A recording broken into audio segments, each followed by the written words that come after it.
और इस तरह भगवान श्री कृष्ण और बलराम कुमार अवस्था से पौगंड अवस्था में प्रवेश कर गए। पौगंड अवस्था 6 से 10 वर्ष के बीच की आयु को कहा जाता है। इस उम्र में पहुंचने के बाद बालकों को गायों को संभालने का उत्तरदायित्व भी मिल जाता है। इसलिए अब कृष्ण और बलराम अपनी गायों के साथ पूरे वृंदावन को अपने चरण कमलों से पावन कर रहे थे। वृंदावन में घूमते हुए कृष्ण ने बलराम से कहा, देखिए भैया, कैसे पेड़ पौधे झुककर आपको प्रणाम कर रहे हैं। ऐसा प्रतीत होता है कि ये जीव अंधकार से निकलने का प्रयास कर रहे हैं। वैसे तो वृंदावन का वृक्ष भी कोई सामान्य जीव नहीं है। पिछले जन्मों में निर्गुण दृष्टिकोण रखने के कारण इन्हें जड़ से जुड़े रहना पड़ रहा है, लेकिन देखिए, इन्हें आपके दर्शन प्राप्त हो रहे हैं। सामान्य तौर पे एक व्यक्ति तमोगुणी होने के कारण वृक्ष के रूप में जन्म लेता है, लेकिन ये आपके हाथ लगाने मात्र या देखने मात्र से आध्यात्मिक जीवन में आगे बढ़ने की प्रार्थना कर रहे हैं। हे भ्राता, आप परम पूज्य ईश्वर हैं। ऐसा प्रतीत होता है कि पूरी सृष्टि आपका गुणगान कर रही है। कृष्ण और बलराम के साथ उनके साथी भी हंसते खेलते अपनी अपनी गायों को लेकर चल रहे थे कि तभी उन्होंने कहा, बलराम भैया, आप इतने शक्तिशाली हैं, आपकी भुजाओं में इतनी ताकत है, और कृष्ण, तुम तो आए दिन असुरों का वध करते ही रहते हो। क्या तुम्हें पता है कि यहाँ से कुछ ही दूरी पे तालवन नाम का एक बहुत बड़ा जंगल है। उस जंगल में ताड़ के वृक्ष हैं और वो जंगल फलों वाले पेड़ों से भरा हुआ है। बहुत सुंदर जंगल है, लेकिन एक असुर के कारण कोई वहां जाकर उन मीठे फलों का स्वाद नहीं ले सकता। ये असुर गधे के रूप में वहां रहते हैं और उसके बाकी साथी भी गधे के रूप में ही रहते हैं। इंसान तो क्या, कोई पंछी भी वहां नहीं जा सकता। देखो, उन फलों की खुशबू यहाँ तक आ रही है, लेकिन एक राक्षस के कारण कोई भी उस सुंदर जगह का आनंद नहीं ले पा रहा। क्या तुम्हें खुशबू नहीं आ रही? ये सुनकर कृष्ण और बलराम हंसते हुए अपने मित्रों के साथ उस वन के लिए निकल गए। वहां पहुंचते ही बलराम ने अपने मित्रों को अपनी ताकत का प्रदर्शन करना शुरू किया। बड़े बड़े वृक्षों को हिलाकर उनसे फलों को नीचे गिराने लगे। पेड़ों की इतनी तेज आवाज सुनकर धेनुकासुर, जो कि गधे के रूप में था, भागता हुआ बलराम की तरफ आया और बलराम को छाती पे जबरदस्त धक्का दिया। एक बार तो बलराम ने कुछ नहीं किया, दूसरी बार फिर धेनुकासुर ने यही किया, लेकिन अब बलराम चुप नहीं बैठे। उन्होंने धेनुकासुर को पैर से उठाकर चारों दिशाओं में घुमाया और जंगल के सबसे बड़े ताड़ के पेड़ पे फेंक दिया।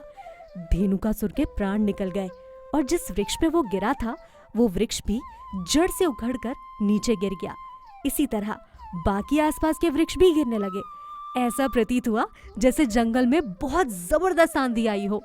बलराम का इतना शक्तिशाली होना कोई आश्चर्यजनक बात नहीं है, क्योंकि बलराम अनंत शेष के रूप में श्री भगवान ही है, जो अपने सहस्त्र फनों पे समस्त लोकों को धारण किए हुए हैं।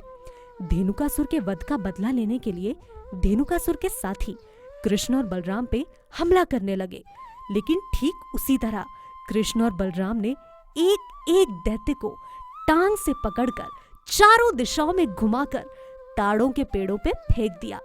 ये बड़ा ही अद्भुत दृश्य था। ऐसा लग रहा था मानो अलग अलग रंगों के बादल वृक्षों के ऊपर इकट्ठे हो गए हो। इस महान घटना के बाद सभी देवतागण शंखनाद करने लगे, फूल बरसाने लगे। धेनुकासुर के वध के बाद लोग तालवन जाकर फल लाने लगे। अन्य जानवर भी घास चरने वहां जाया करते और पक्षी भी बिना किसी डर के उस वन में प्रवेश करने लगे। जब कृष्ण, बलराम और मित्रों ने वापस वृंदावन में प्रवेश किया तो उन्होंने बांसुरी बजाई और वन में हुई असाधारण घटना की प्रशंसा की। सुबह कृष्ण के जाने से शाम को कृष्ण के लौटने तक गोपियां बेचैन रहती थीं। जैसे ही कृष्ण अपनी गायों को लेकर जाते थे, गोपियां कृष्ण का ध्यान करके पूरा दिन व्यतीत करती थीं और शाम होते ही बस कृष्ण के लौटने का और उन्हें देखने का इंतजार करती थी। कृष्ण को लौटते देख गोपियों के चेहरे पे मुस्कान आई और कृष्ण उनकी मुस्कान देखकर अत्यंत खुश होकर बांसुरी बजाने लगे। अपने पुत्रों को लौटता देख यशोदा और रोहिणी के चेहरे भी खिल गए। उन्होंने बालकों को नहलाकर तैयार किया, कृष्ण को पीले और बलराम को नीले वस्त्र पहनाए। इतने लंबे दिन के बाद कृष्ण और बलराम दोनों श्रम की थकान से मुक्त होकर एकदम ताजा और सुंदर लग रहे थे। माताओं ने उनकी पसंद का भोजन बनाया और दोनों बालकों की बातें करते करते हंसते हुए सो गई। वृंदावनवासी इसी तरह भगवान के साथ अपना समय बिता रहे थे। कभी कृष्ण और बलराम अपने मित्रों के साथ गायों को चराने जाते तो कभी अकेले भी जाया करते। धीरे धीरे गर्मी का मौसम आया। बालक हमेशा की तरह अपनी गायों को चराने लेकर गए। भीषण गर्मी से गाय यमुना तट पर पानी पीने गई। नदी का जल कालिया सर्प के रहने से जहरीला हो चुका था, इसलिए जो भी उस पानी को ग्रहण करता वो मृत प्रतीत होता। जिन भी बालकों और गायों ने उस जल को ग्रहण किया था वो सभी प्रभावित हुए और जमीन पे गिर गए। कृष्ण ने उन सभी पे अपनी दृष्टि डाली और वे वापस जीवित हो गए। उन्होंने एक दूसरे को देखा और वो ये समझ गए कि उनकी मृत्यु हो चुकी थी, लेकिन कृष्ण की दृष्टि से वे वापस जी उठे। अगले एपिसोड में जानेंगे कालिया की कहानी। हरे कृष्णा।